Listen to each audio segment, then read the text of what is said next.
할렐루야. 아멘. 할렐루야. 네.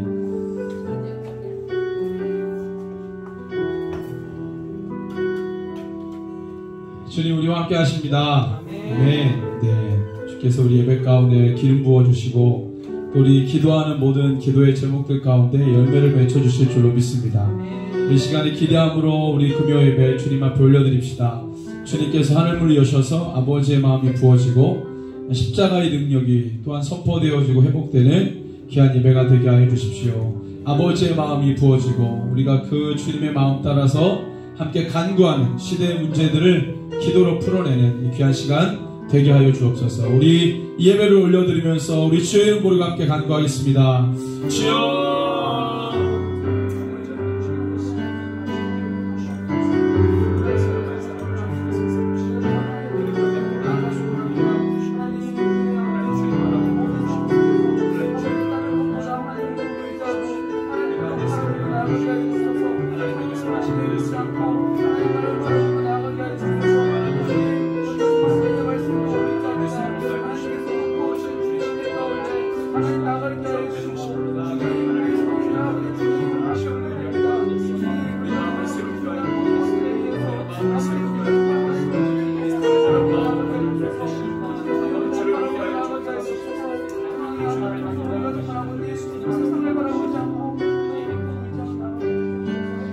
주를 바라봅니다.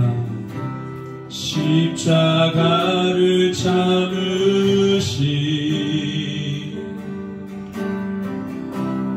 어린 양 예수,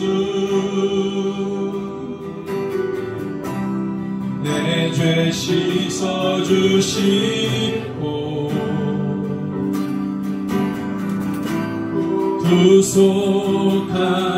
구속하셨네. 십자가를 참으신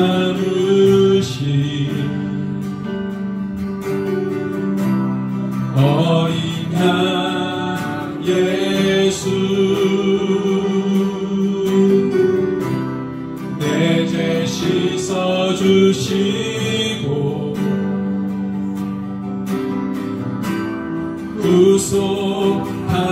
구속하셨네. 어둠을 물리치신 세상의 빛 예수, 영광의 빛 비추사 자유케 하시네.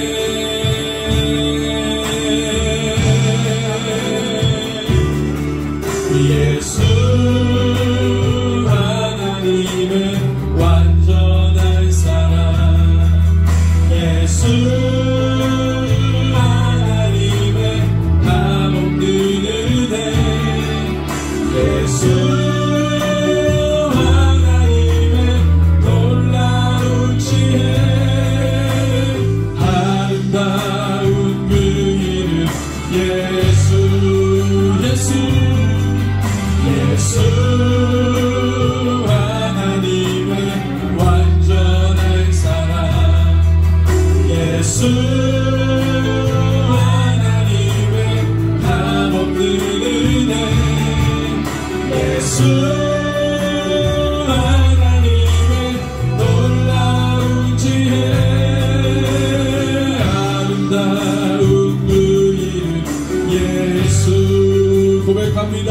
십자가를 참으신, 십자가를 참으신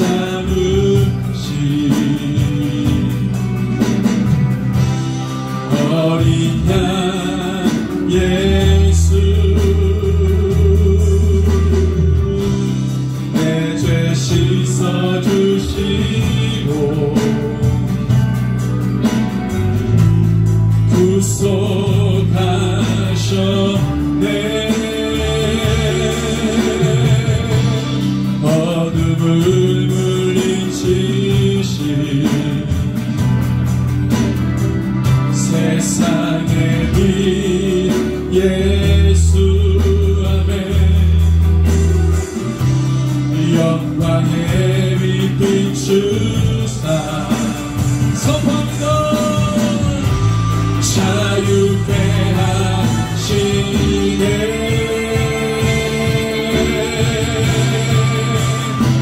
예수 하나님의 완전한 사랑 예수 하나님의 감없는 은혜 예수 하나님의 놀라운 지혜 아름다운 그 이름 예수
주께 영광 돌리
영원히 찬양하리.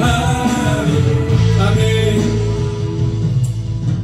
찬양받게 합당하신 우리 주님을 경배합니다. 그 이름이 영화로우시고 그 이름 위대하십니다. 이 마지막 시대에 많은 민족들이 고통해하지만 하나님 그 속에 하나님이 남겨두신 교회를 통하여 반드시 예수 이름이 위대해지고 높임을 받으실 줄로 믿습니다. 반드시 모든 민족 자유케 하여 주시옵소서. 죄에 엉들려 있지 않게 하여 주시고 예수 복음으로 다 깨고 일어나게 하여 주시옵소서. 하나님 우리의 삶도 주님 앞에 올려드립니다. 우리는 주님의 것입니다. 예배를 통하여서 하나님 우리의 이 고백을 통하여 우리의 모든 연약함들이 강하여지게 하여 주시고 마지막 날에 주를 위해 헌신하며 쓰임받은 거룩한 교회들로 다 일어나게 하여 주시옵소서. 그 일을 행하실 위대하신 예수의 이름으로 함께 기도합니다. 아멘. 할렐루야. 다 자리에서 일어나셔서 우리를 여호와의 군대로 부르신 우리 주님을 찬양합시다.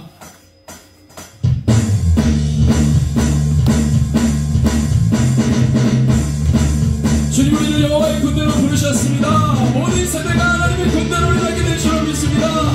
모든 세대 선포하며 주를 찬양합시다. 전쟁에 능하신 만군의 주님 주의 군대 함께 전진하시네. 두렵처럼 없는 승리의 함성 온 땅은 뜨네. 전쟁에 능하신 만군의 주님 주의 군대 함께 전진하시네. 두렵처럼 없는 승리의 함성 온 땅은 뜨네. 죄와 사망 권세 이기신 예수 십자가에 올라 승리케 하는 그 누구로 대적문하네. 우린 전진하네. 강하고 담대하라. 너 두려워하지 말라. 사망 권세 깨뜨리신 예수 이름 예수의 보좌 앞에 모든 권세 굴복하네. 하늘과 땅 찬양하라. 예수 이름 전쟁에 능하신 찬양합니다. 전쟁에 능하신 만군의 주님 주의 군대 함께 전진하시네. 두렵고 승리의 함성 온 땅은 그 선포하라. 죄와 사망 권세 죄와 사망 권세 이기신 아멘. 십자가에 올라 승리케 하는 그 누구로 대적문하네. 모든 세대 선포합니다.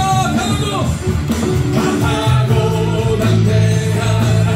너 두려워하지 말라. 사망 권세 깨뜨리신 예수 아멘. 예수의 보좌 앞에 모든 권세 굴복하네. 하늘과 땅 찬양하라.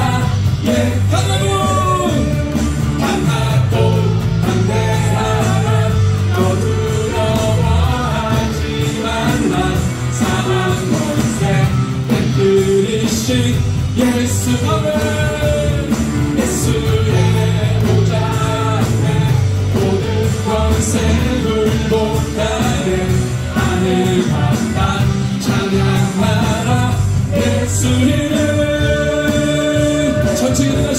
전쟁에 능하신 만군의 주님 주의 군대 함께 전진하시네. 두렵처럼 반드시 승리할 것입니다. 온 땅은 선포하라. 죄와 사망 권세 떠났잖아. 십자가에 올라 승리케 하는 그 누구로 대적문하네. 우린 전진하네. 강하고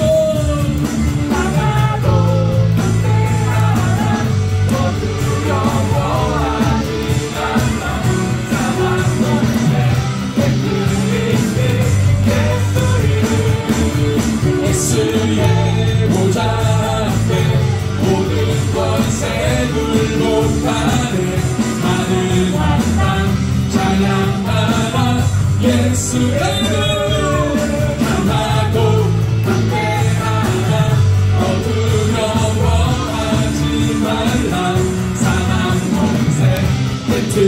이신 예수 이름 아멘.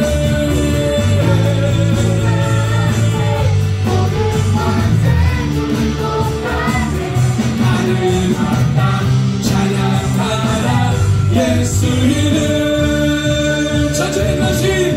전쟁에 능하신 여호와 하나님 주님의 나라는 흔들리지 않네. 주 예수 이름으로 어둠 물러가네. 영원한 왕의 왕 주 예수. 주님의 군대는 물러서지 않네. 적진을 향하여 전쟁을 선포. 주 예수 이름으로 원수 굴복하네. 전쟁에 능하신 여호와 하나님 주님의 나라 흔들리지 않네. 주 예수 이름으로 어둠 물러가네. 주님의 군대는 물러서지 않네. 적진을 향하여 전쟁을 선포. 주 예수 이름으로 원수 물러가네. 한 번 더 선포합니다. 전쟁에 능하신 여호와 하나님 주님의 나라는 흔들리지 않네. 주 예수 이름으로 어둠 물러가네. 주님의 군대는 물러서지 않네. 적진을 향하여 전쟁을 선포. 주 예수 이름으로 원수 굴복하네. 영원한 왕의 왕 주 예수. 강하고 담대하라. 너 두려워하지 말라. 사망 권세 깨뜨리신 예수 이름은 예수의 보좌 앞에 모든 권세 굴복하네. 사망 권세 뛰어났습니다. 모든 권세 파괴됐습니다. 선포합니다. 강하고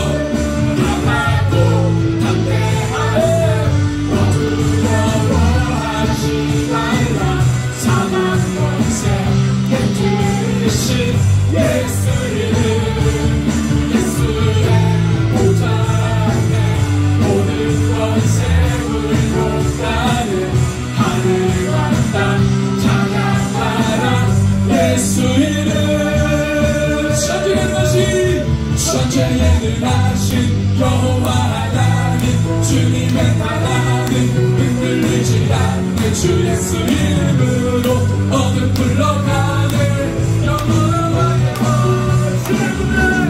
주님의 군대는 물러서지 않네. 적진을 향하여 전쟁을 선포. 주 예수 이름으로 어둠을 떠났잖아. 전쟁에 능하신 여호와 하나님 주님의 나라는 흔들리지 않네. 주 예수 이름으로 어둠 물러가네. 영원한 왕의 왕 주님의 군대는 물러서지 않네. 적진을 향하여 전쟁을 선포. 주 예수 이름으로 원수 굴복하네.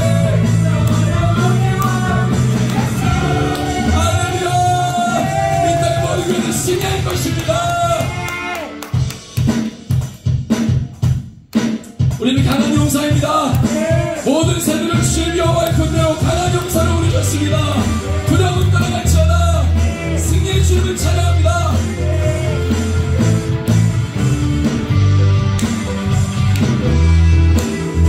선포합시다.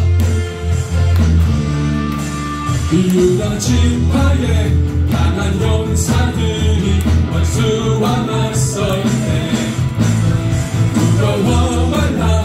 승리 우리의 것 주 말씀 따르는 유다 지파의 강한 용사들이 원수와 맞설 때 두려워 말라. 승리 우리의 것 주 말씀 따르라. 만군의 여호와 우리 높여라.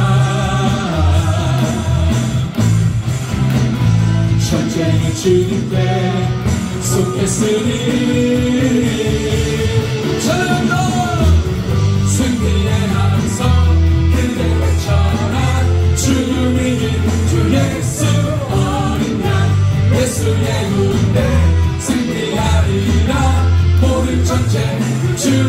계속했네. 승리의 함성 크게 외쳐라. 죽음을 이긴 주 예수 어린 양 예수의 군대 승리하리라.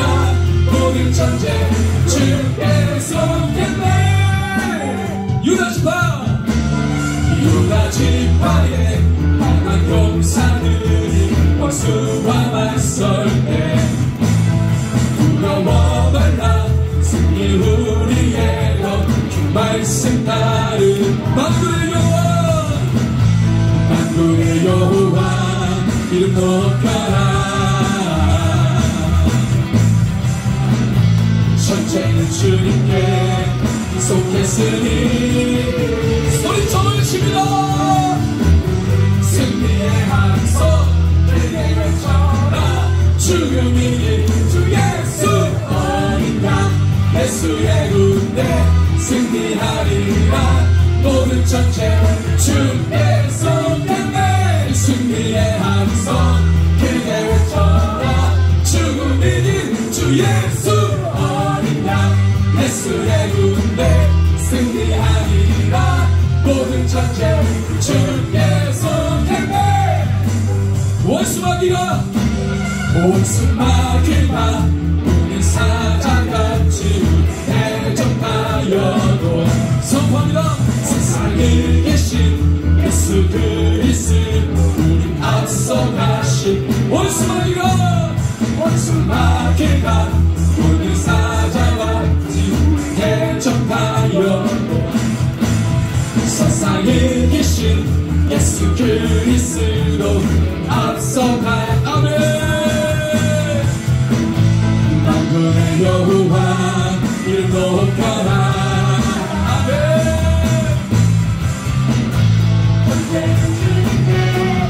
속했으니 샤람라. 승리의 함성 크게 외쳐라.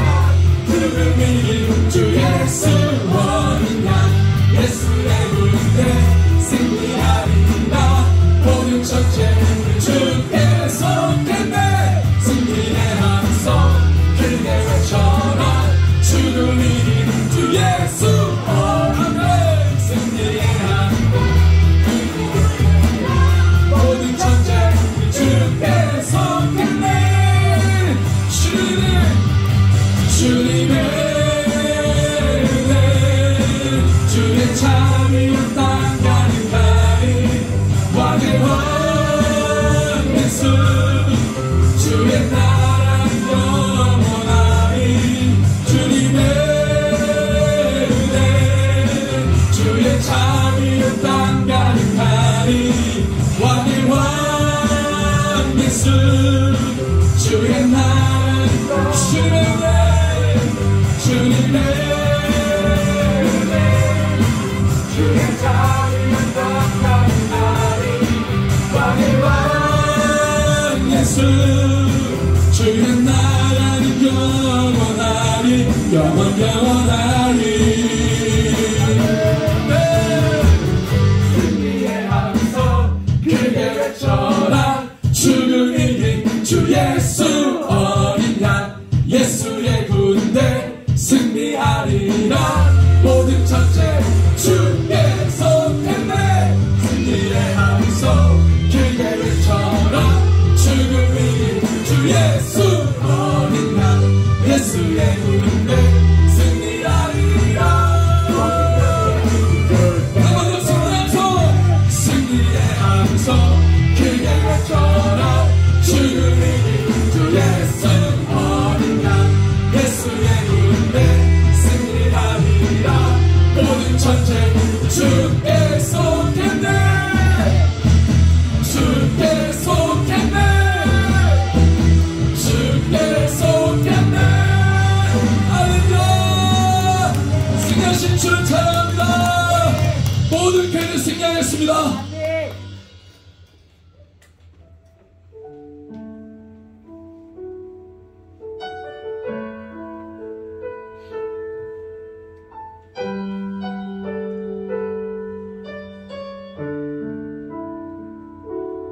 보좌에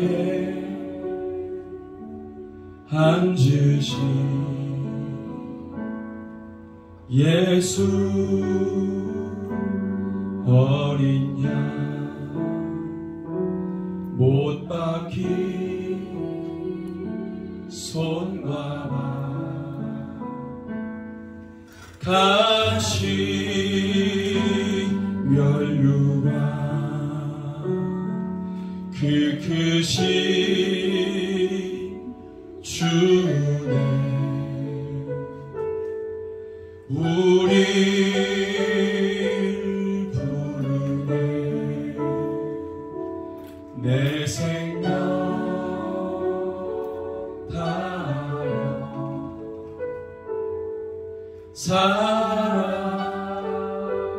사랑합니다.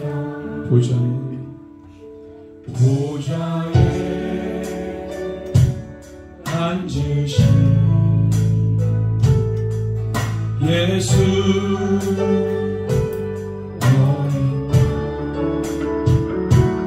못 박힌 손과 발 당신 면류관 그 크신 주님 우리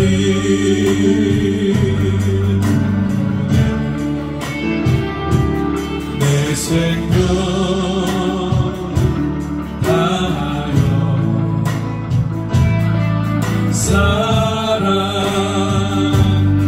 사랑합니다. 그의 힘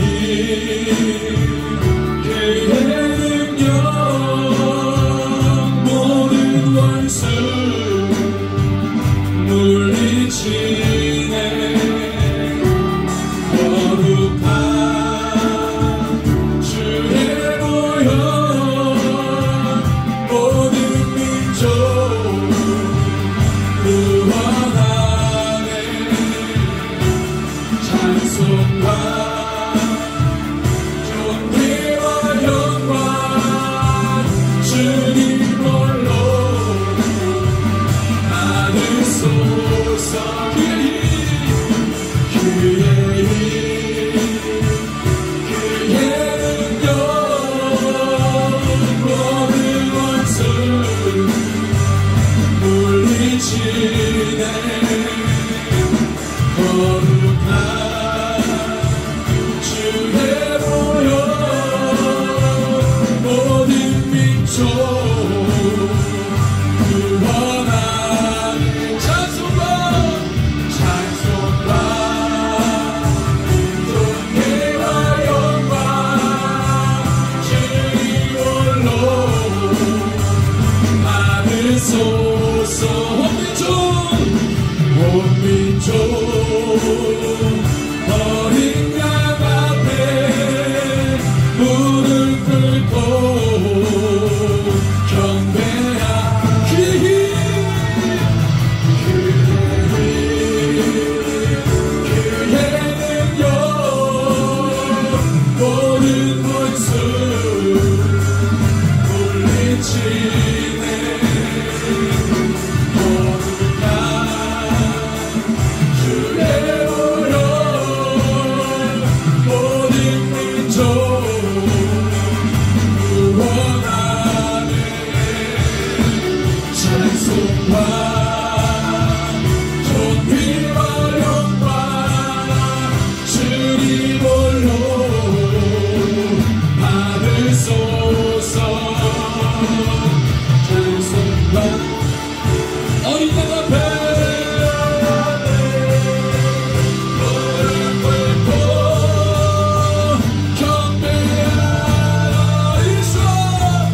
예수와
그의 힘, 그의 힘,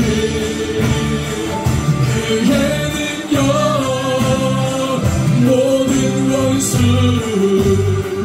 물리치 경배합니다.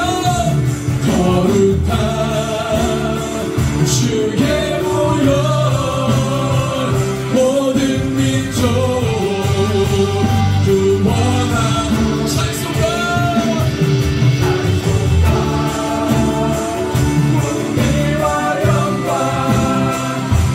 주님으로 온 민족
예수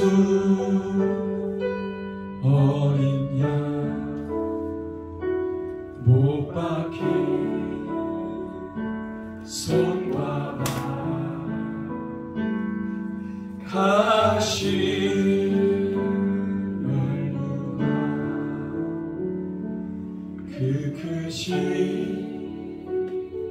주의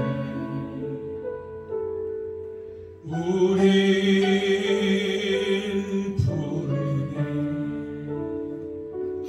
내 생명 다하여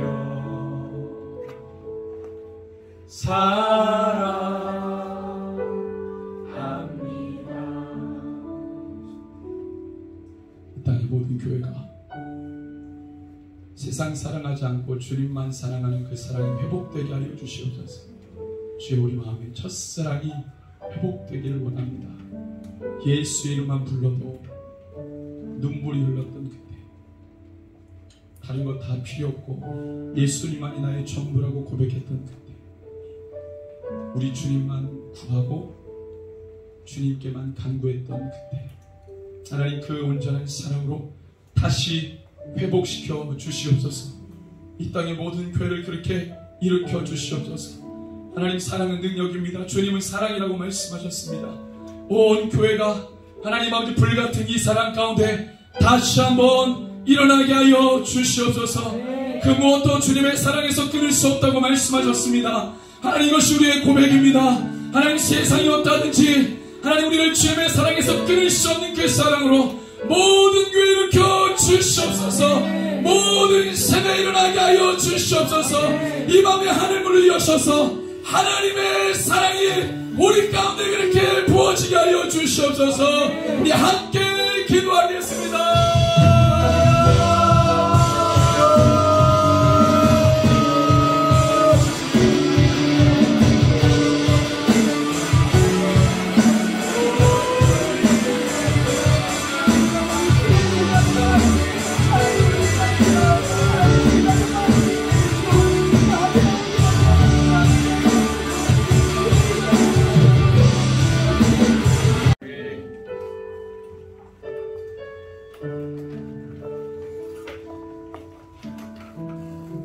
네, 우리 오늘 말씀 에스겔서 15장 1절에서 8절 말씀입니다. 에스겔서 15장 1절에서 8절.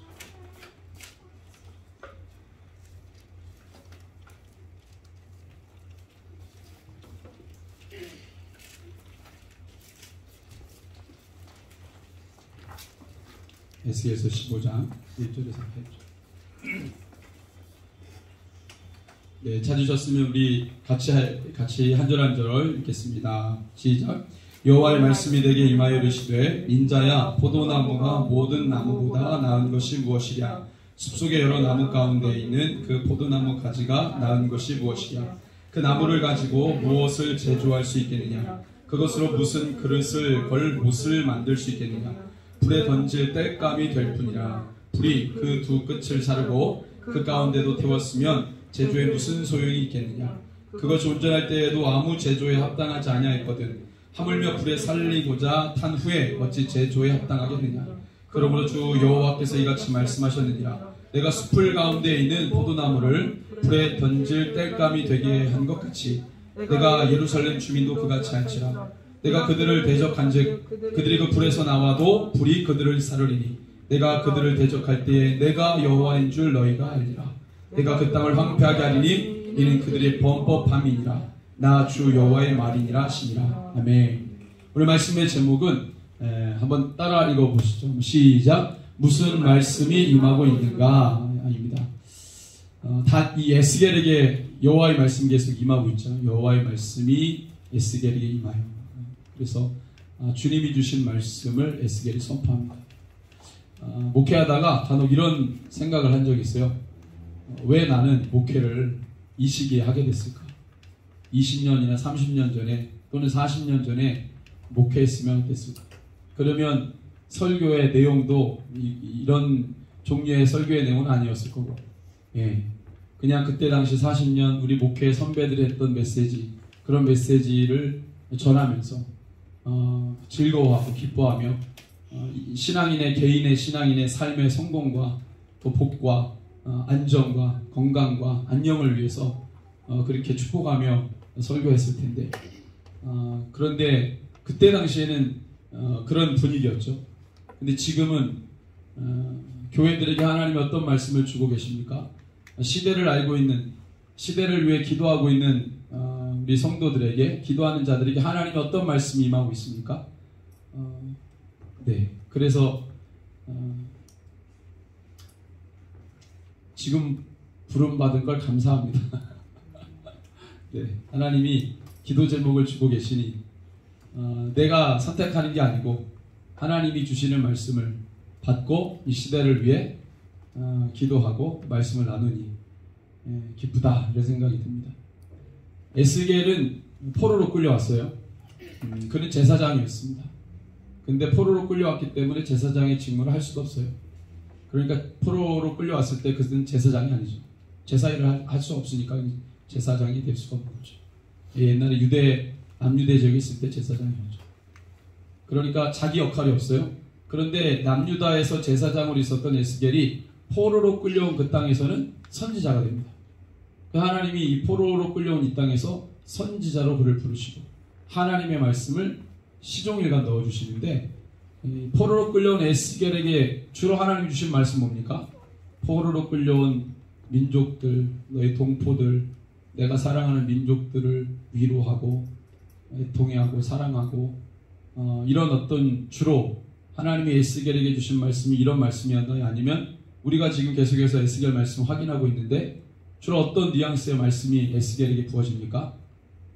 너희들이 왜 끌려왔는지, 그리고 그 죄의 흐름이 끌려왔다고 끝난 게 아니고 대가 지불한 게 아니고, 다 대가 지불한 게 아니고 여전히 그 죄가 남유다를 혼미하게 하고 있고, 그렇게 끌려온 너희들조차도 그 죄의 흐름을 끌고 와서 포로로 끌려온 이 땅에서도 여전히 그 죄의 흐름 가운데 있고, 장로들은 에스겔에게 와서 여호와가 무슨 말씀을 했는지 기웃기웃거리지만 결코 자기들이 원하는 말을 듣지 못하고 그 반대의 말을 듣게 되고, 이런 어떤 메시지들이 에스겔을 통해서 선포되고 있습니다.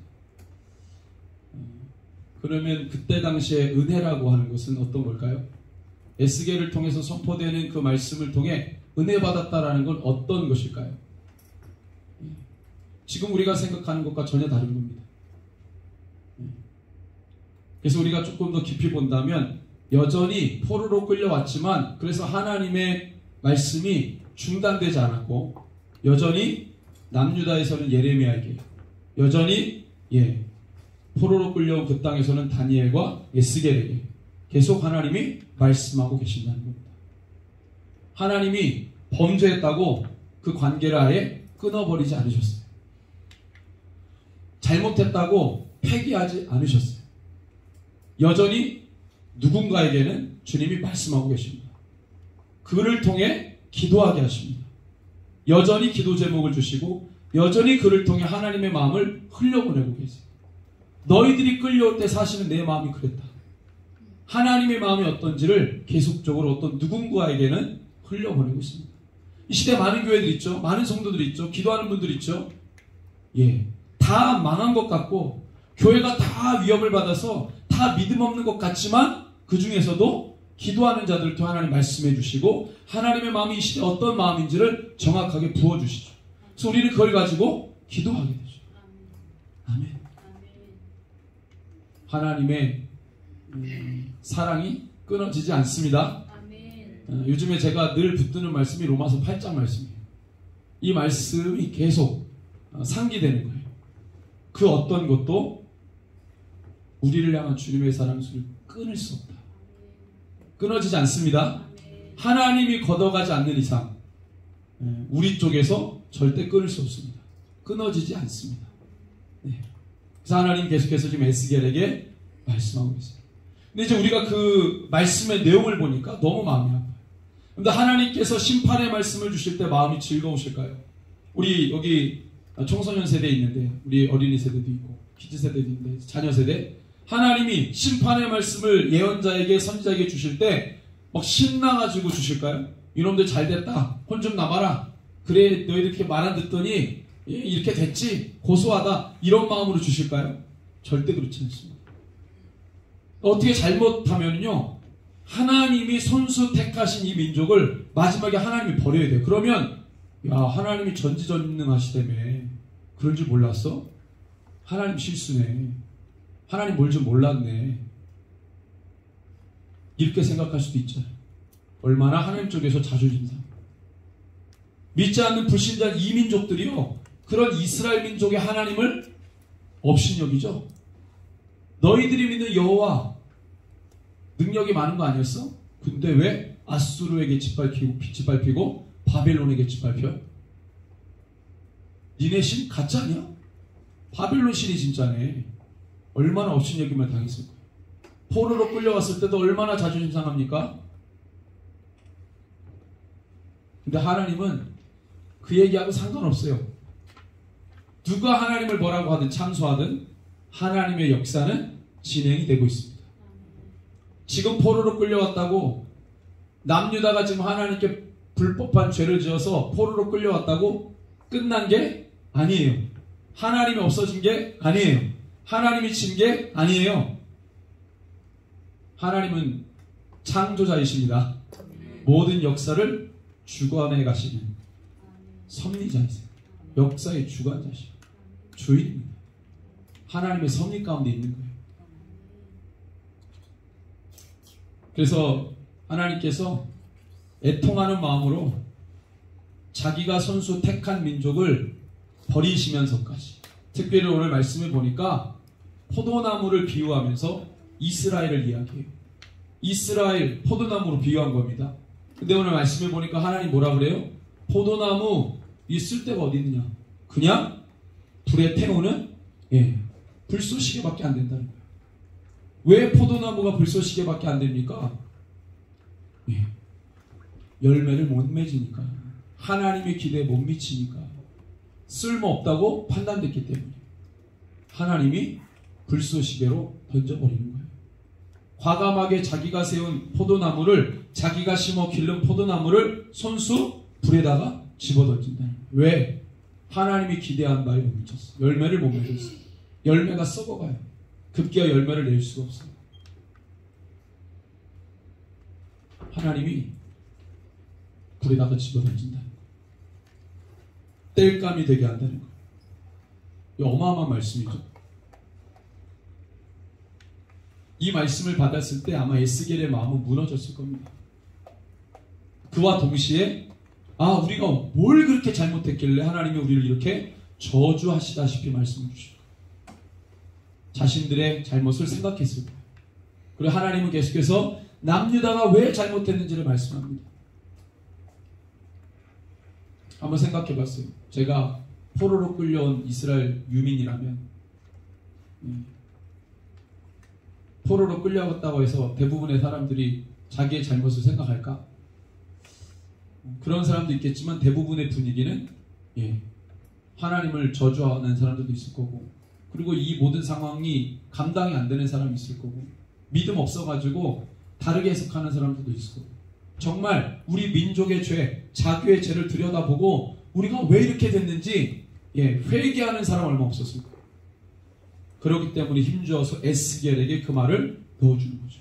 만약에 모든 백성들이 다 회개할 마음이 있었다, 하나님 이렇게 하셨겠어요? 굳이 에스겔을 한 사람에게 계속해서 징계의 말씀을 주시겠어요? 그러지 않습니다. 분위기가 그런 게 아니었던 거예요. 그래서 시종일관 에스겔에게 그걸 포로로 끌려온 사람들조차도 자기의 잘못이 뭔지를 몰랐어요. 그냥 이 고통의 시간이 빨리 끝나기를 바랐어요. 장로들이 에스겔에게 옵니다. 하나님이 뭐라 그러시더냐? 이거 빨리 끝나겠지? 이게 말이 안 돼. 하나님 우리를 어떻게 버려? 있을 수 없는 일이야. 너에게 뭐라고 말했지? 한번 얘기해봐. 곧 끝나겠지? 곧 끝나겠지? 아니에요. 오히려 하나님의 에스겔에게 뭐라고 말씀하십니까? 너를 찾아온 장로들의 그 마음 가운데 해결되지 않았던 죄를 드러내시죠. 죄의 흐름이 끊어지지 않아요. 하나님의 심판에도 끊어지지 않습니다. 그래서 하나님께서 포도나무가 지금은 쓸데없다고 말씀하시는 거예요. 자신이 선택한 나무를 이제는 쓸데없다고 판단해 버리신 겁니다. 누구 잘못이에요? 우리 잘못입니까? 판단을 바꾼 하나님 잘못입니까? 우리 잘못이죠. 하나님 잘못이 아닙니다.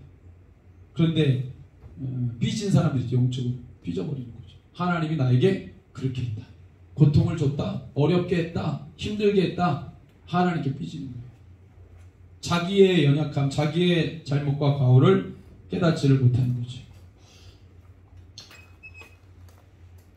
그런데 오늘 말씀에 보니까 15장 말씀 우리가 읽었지만 16장, 17장 쭉 말씀을 보면은요, 하나님이 왜 포도나무를 불에다 집어 던졌는지를 아주 자세하게 풀어 써주세요.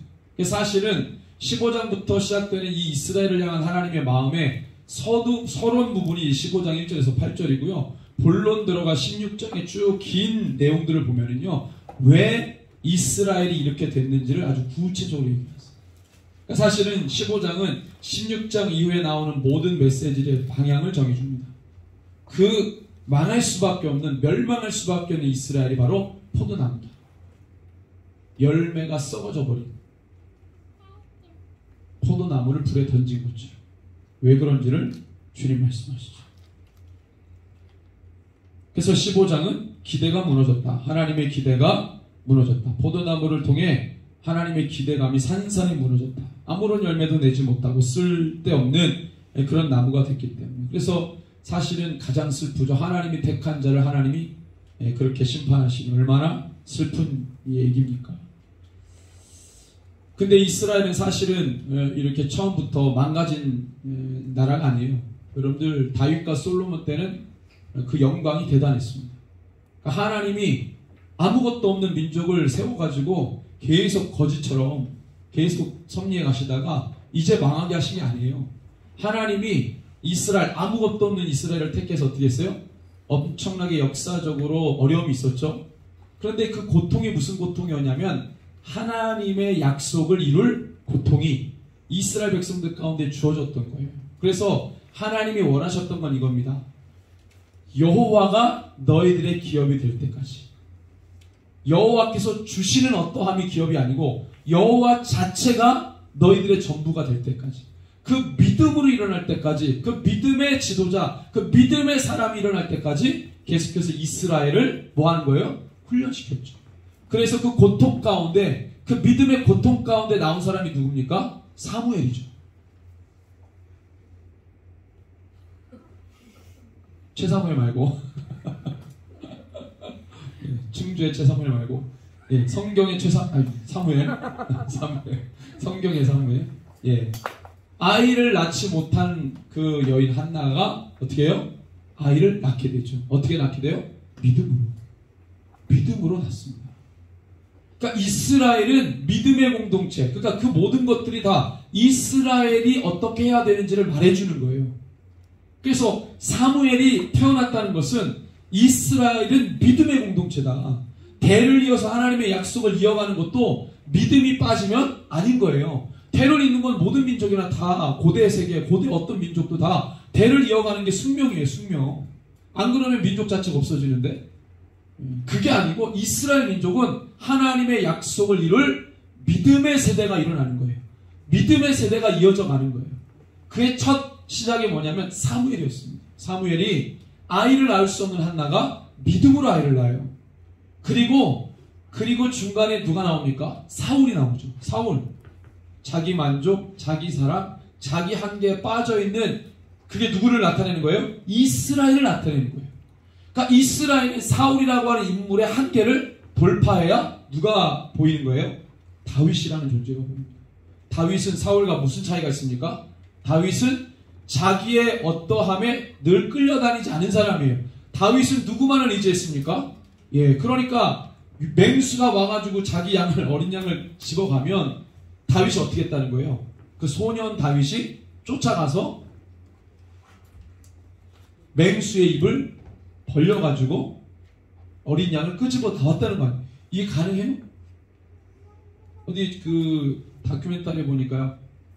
옛날에 그 어느 아프리카 어느 부족에 사자 2마리, 아주 유명한 사자 2마리, 식인 사자가 있었어요. 식인 사자가 이제 쭉 아프리카 이제 길에 어떤 남자 2명이 이제 걸어가는데 뒤에서 이렇게 이렇게 한 거죠. 그래가지고 한 사람은 막 도망간다고 뛰는데 막 와가지고 그냥 돼서 죽여버린 거예요. 거기에다 대고 나를 왜 죽여? 딱 앞서가지고 사자하고 대치해가지고 사자 입을 찢어가지고 뭐 이런 사람이 있겠어요? 걸음아 나설려라고 도망가죠. 여러분들 이게 동화의 얘기가 아니에요. 소년 다윗이 자기 어린 양을 지키려고 돌팔매를 가지고 사자를 뭐 사자인지 하여튼 뭐 늑대인지 하여튼 그 광야의 맹수를 어떻게 해요? 입을 벌려가지고 그 누구를 의지한 거예요? 그 하나님 의지하지 않으면 그거 되겠어요? 그 소년 다윗이요. 우리 여기 어린이 세대, 청소년 세대입니다. 여러분들 그렇게 할 수 있겠어요? 아멘. 그게 아멘 해야지. 아무도 못 들었어. 엄청난 싸움이죠. 근데 그 믿음이 객기가 아니고 골리앗 때 그 믿음이 진짜 믿음이라는 게 드러납니다. 동물하고도 그랬는데 근데 사람은 어떻게 해요? 여러분들 골리앗은 구척장신인데요. 그 존재는 늘 밥 먹고 하는 일이 사람 죽이는 일이에요. 그래서 용병으로 블레셋에 와가지고 블레셋 군인이 된 겁니다. 그러니까 직업군인이에요. 직업군인. 이 골리앗은 사람 전문적으로 죽이는 직업군인. 근데 그런 구척장신이 와가지고요 온갖 무기를 들고 막 소리 지르니까요 이스라엘 전체 군인들이 벌벌 떨었어요. 사울 왕부터 시작해가지고 무서워하고 두려워하는 거죠. 그때 다윗이 어떻게 합니까? 소년 다윗이 어떻게 해요? 돌멩이 몇 개? 5개 들고 가가지고요. 그 골리앗이 이렇게 엄청 크잖아요. 다윗이 조그만하고. 다윗이 뭐라고 그러는데 골리앗이 이렇게 들리겠어요? 잘?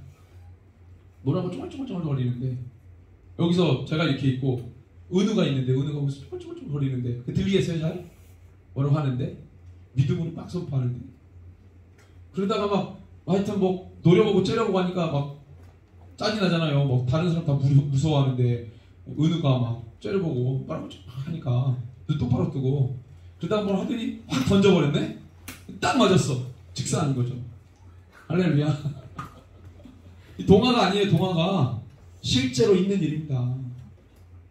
다윗과 같은 사람을 기다린 거예요. 누가? 이 사무엘이.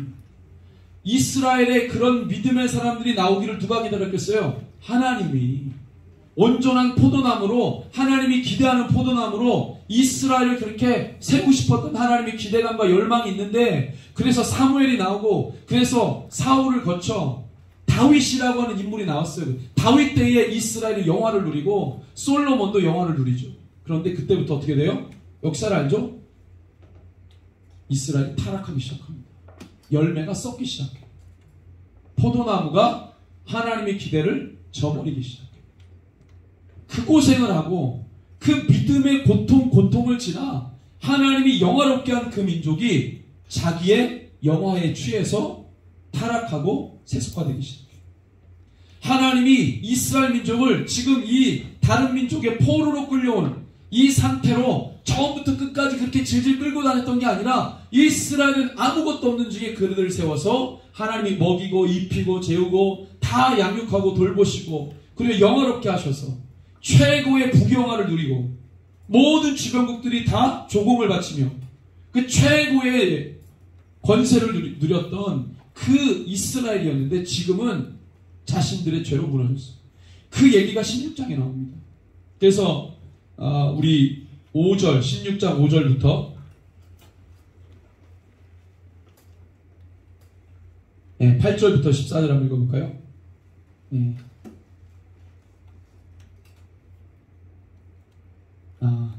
5절부터 6절까지 같이 읽습니다. 시작. 아무도 너를 돌보아 이 중에 한 가지라도 내게 행하여 너를 불쌍히 여긴 자가 없었으므로 너가 나던 날에 내 몸이 천하게 여겨져 내가 들에 버려졌느니라. 내가 내 곁으로 지나갈 때 너가 피투성이가 되어 발짓하는 것을 보고 내게 이르기를 너는 피투성이라도 살아있으라. 다시 이르기를 너는 피투성이라도 살아있으라 하고, 그렇게 해서 하나님이 벌거벗은 그들을 세우셨는데, 8절에서 14절은 그래서 하나님이 그들을 보호하시고 양육하셔서 부귀영화를 누리게 하셨다.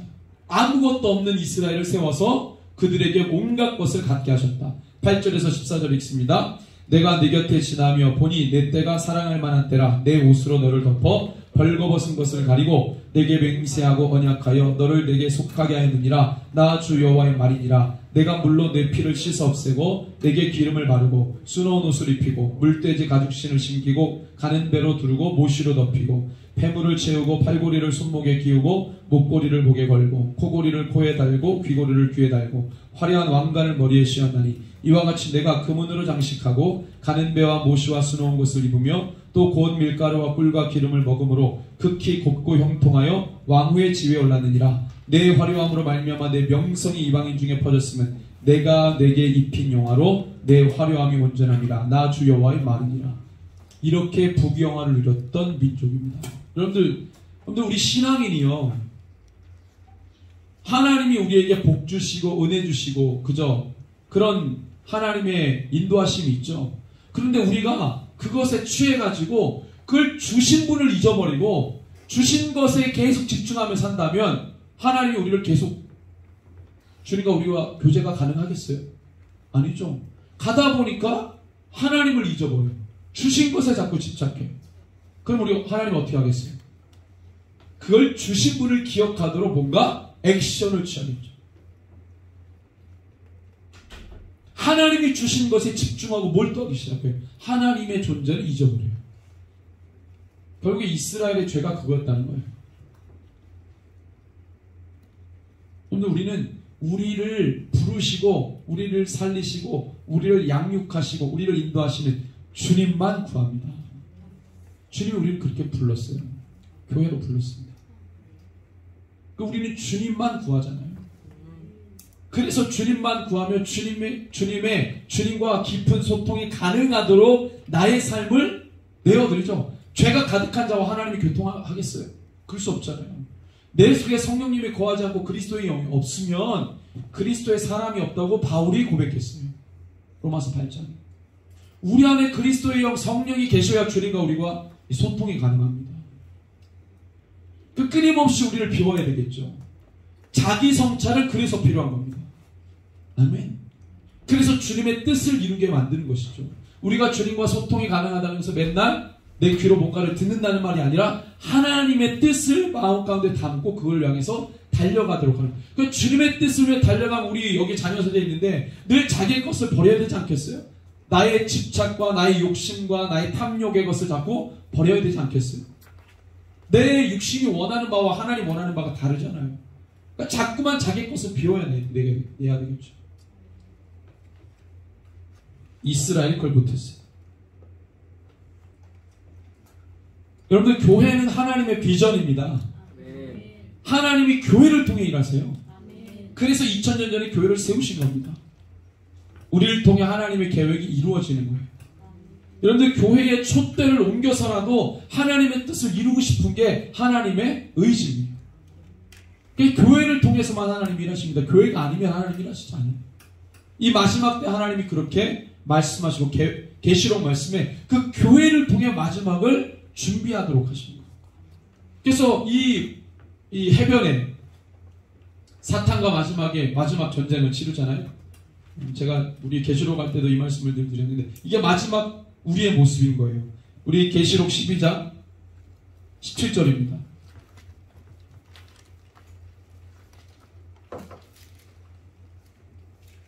계시록 12장 17절. 계시록 12장은 전체 이스라엘의 태고적 역사에서 마지막 우리의 모든 교회 역사까지를 한 장에 그냥 영적으로 투영해버린 거예요. 그래서 조금 표현들이 그런데 17절을 읽습니다. 시작. 용이 여자에게 분노하여 돌아가서 그 여자의 남은 자손 곧 하나님의 계명을 지키며 예수의 증거를 가진 자들과 더불어 싸우려고 어디에 섰어요? 바다. 누구하고 누가 대치하는 거예요 지금? 사탄과 하나님의 계명을 지키며 까지만 하면 이거 유대교의 유대인일 거예요. 근데 뒤에 뭐가 붙었어요? 예수의 증거. 그리스도의 교회입니다. 마지막 날에 사탄과 교회가 마지막 전쟁을 준비한, 이게 우리의 마지막 그림이에요. 누가 승리하겠어요? 누가 승리합니까? 교회가 승리합니다. 이게 교회의 숙명이고 미션이에요. 하나님이 결국에는 죄의 원흉인 사탄을 밟기 위해서 교회를 세우신 거예요. 포도나무처럼 세운. 그래서 이스라엘 포도나무에 기대하는 바가 바로 그겁니다. 교회에게 기대하는 바가 그거예요. 결국에 우리가 계속 우리 오늘 찬양했잖아요. 찬양의 핵심이 뭐였습니까? 원수를 밟았다 이거 아닙니까? 그렇죠? 사탄의 모든 괴계를 끊어내고 그 우리가 계속 선포했잖아요. 그게 바로 교회의 역할이에요. 우리의 발로, 믿음의 발로 사탄을 받는 거죠.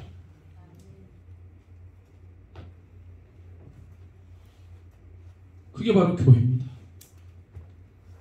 그래서 우리가 교회라고 하는 단어를 너무 많이 들으니까 교회라는 단어를 많이 말함으로 교회의 진정한 의미를 잃어버렸어요. 우리가 그리스도인이라는 말을 많이 하니까 진짜 그리스도인이라고 하는 그 정의를 우리가 잊어버렸어요. 우리가 지금 계속해서 모든 말씀, 어떤 말씀을 대하든지 우리가 중요한 건 본질이죠. 본질을. 교회의 본질이 뭐냐? 그리스도인의 본질이 뭐냐? 그 본질을 주목하려고 하는 거 아닙니까? 그게 하나님의 본심이겠죠. 교회의 본질은 교회를 향한 하나님의 본심이겠죠. 그래서 우리가 교회라고 의식한다면 교회를 통한 하나님의 비전을 깨닫고 교회적으로 생각하고 교회의 관점으로, 교회 관점이란 말은 하나님의 관점으로 시대를 바라보고 내 삶을 본다는 겁니까? 그러니까 우리가 교회라는 의식을 계속한다면 종교인이 아니고 하나님의 살아있는 교회, 음부의 권세를 받는 교회, 사탄의 권세를 멸하는 교회, 그런 교회라고 우리가 스스로를 의식한다면 어떻게 살겠어요? 우리가 대충 살 수 없습니다. 그런데 이 시대에 과연 교회는 뭘 해야 됩니까? 각 시대마다 교회에게 이런저런 사회적 문제와 이슈들을 들고 교회에게 해결해달라고 요청했어요. 그래서 여러분들 이 고대 시대 때 그럼 로마 제국 시대인데 로마 제국 시대 교회의 가장 큰 과업은 무엇이었겠습니까? 그때는 복음이 선포된 초기 역사, 초기 시절이었기 때문에 그때 교회의 역할은 무엇이었겠습니까? 로마 제국 시대의 교회의 역할, 그때는 복음이 확장되면서 교회를 핍박하고 박해했죠. 그때 교회의 역할은 뭡니까? 막 복음의 능력이 선포되니까 바울의 사역을 보니까 개인의 삶이 막 바뀌어지죠. 그때는 복음 사역의 초기니까 복음의 본질 막 역사가 막 나가면서 막 개인을 사로잡았던 귀신이 떠나가고 병이 떠나가고 가정이 구원받고, 그죠?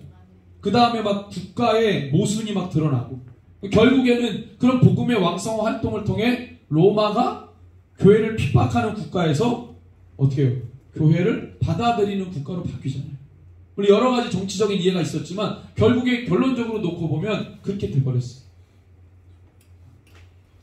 그러니까 그때는 막 이단들을 향해서 교회의 본질을 막아내고 그 다음에 교회됨을 지켜내고 복음을 선포하고 그 복음을 통해서 뭔가가 개인이 회복되고 사회가 회복되고 민족들이 회복되는 그런 일들이 계속해서 일어나게 되는 것이죠.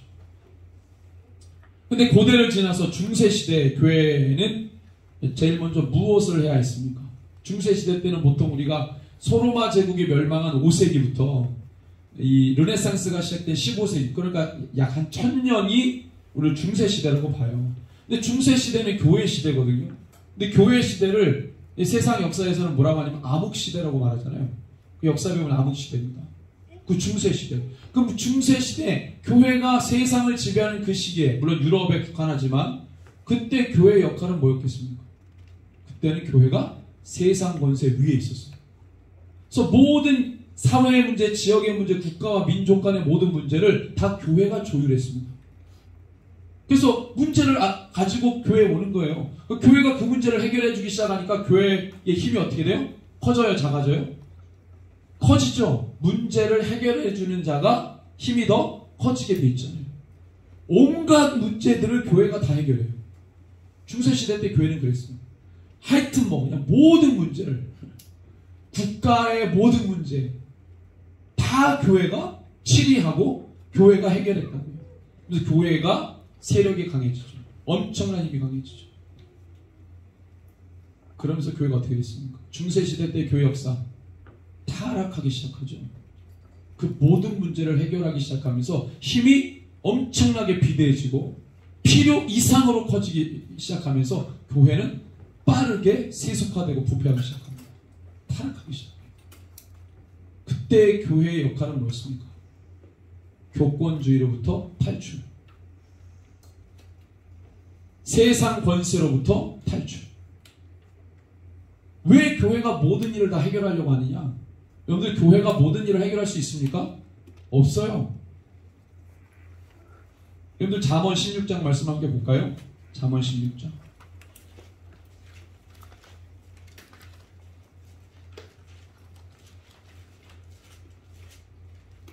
잠언 16장 4절인가요? 4절. 네, 4절.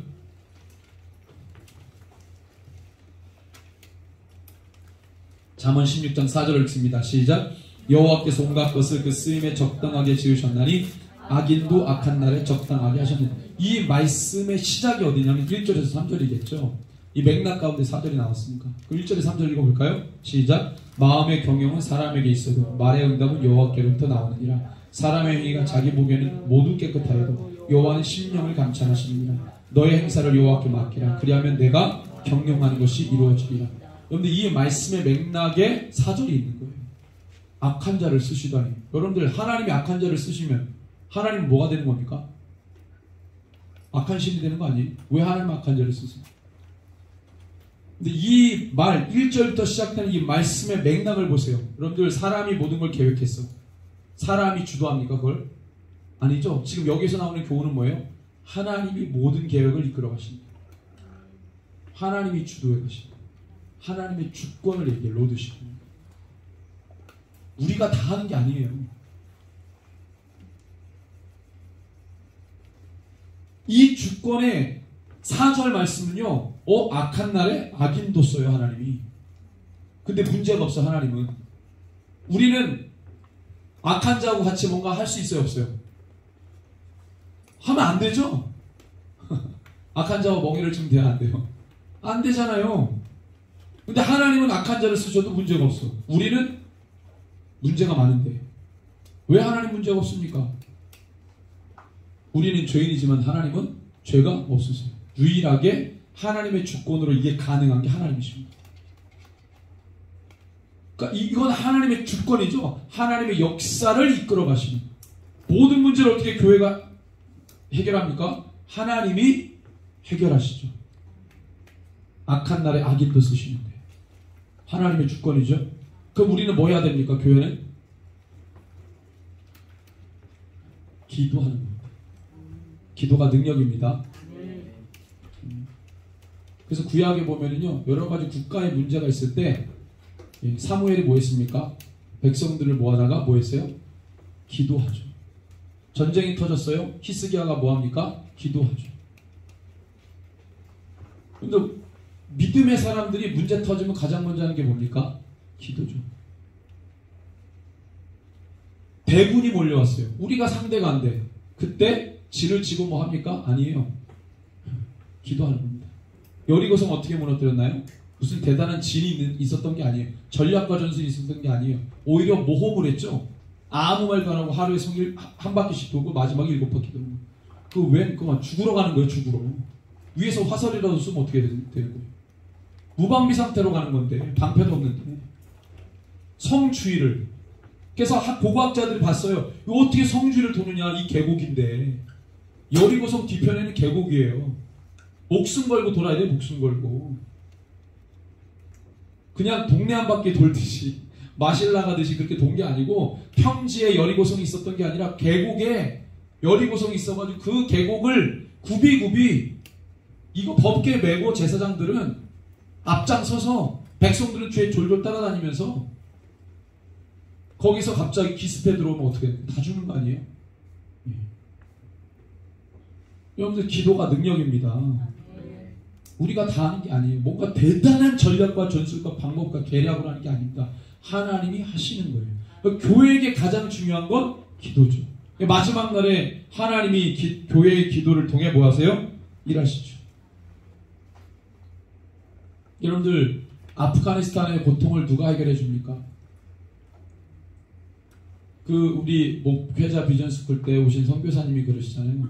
마지막으로 남겨진 분들이 다 선교사님들인데 마지막까지 남아있는 게 선교사래요. 근데 선교사까지 나가면 그 땅에는 공식적으로 우리가 도와줄 수 있는 루트는 다 끊어진 거라고 보면 된다. 이렇게 얘기하셨잖아요. 그걸 계속 강조하셨어요. 이제 우리가 뭔가를 도울 수 있는 건 없습니다. 그럼 하나님 아프가니스탄 버렸습니까? 아니잖아요. 세계교회가 지금 아프가니스탄을 위해 기도합니다. 물질적으로 도와주는 건 없어요. 어떻게 방법적으로 도와주시는 게 없어요. 우리는 기도만 할 뿐이죠. 아프가니스탄에서 실제로 하나님이 일하십니다. 기도합니다. 여러분들 우리가 오늘 말씀 이후에 기도하잖아요. 그냥 기도 늘 하던 거 아니에요. 믿음을 가지고 이게 우리가 기도한 게 반드시 역사하는 기도가 된다는 믿음으로 간구하면요, 반드시 그 기도는 살아 있습니다. 하나님의 역사를 보게 하세요. 여러분들 중세를 지나 근대에서 교회는 무엇에 집중했습니까? 세상 이론과 싸웠죠. 세상 이론과 싸웠어요. 그래서 근대 이후의 교회는요, 어마어마한 잡다한 하나님을 저항했던 이론들과 엄청나게 싸우죠. 예. 그래서 2000년 만에 이 로마와 이 헬라 세계에서 올라온 인본주의와 교회가 싸웠어요. 그냥 계몽주의와 싸움, 사회주의와 싸움, 자본주의와 싸움, 포스트 모더니즘과 싸움, 그러면서 자유신학과 싸움. 이 말씀이 엄청나게 도전을 받으니까 막 그런 이론들과 싸웠어요. 근대에서는.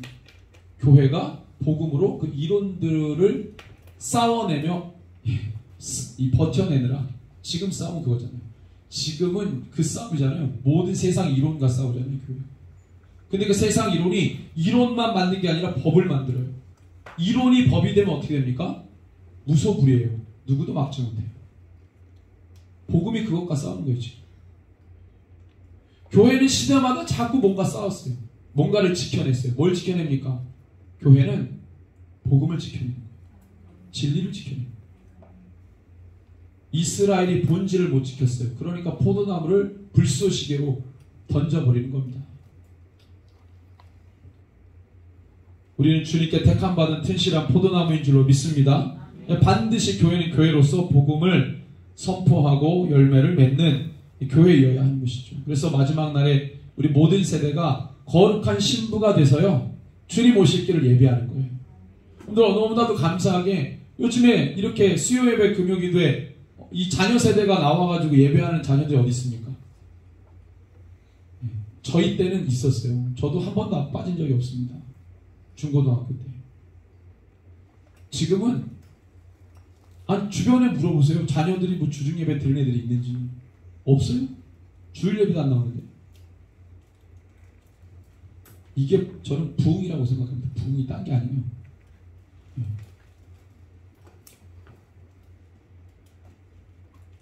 오늘 말씀해 보니까 이 16장 이 이스라엘의 죄 가운데 이 말씀이 있습니다. 20절 21절 우리 에스겔서 16장 20절 21절 같이 한번 읽겠습니다. 에스겔서 16장 20절 21절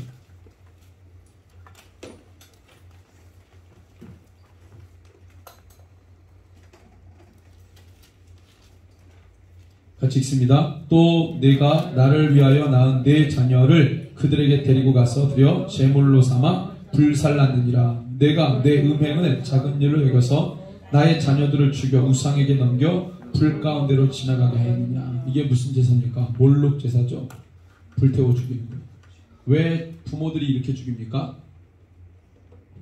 그냥 원래 악한 사람들이라서? 동화가 아니에요. 실제로 이런 일이 있었다니까요. 제가 이스라엘에 갔을 때 요르단 북부에 가니까요. 몰록 제사 드렸던 이 판 제사라고 해가지고 신의 이름이 판이에요.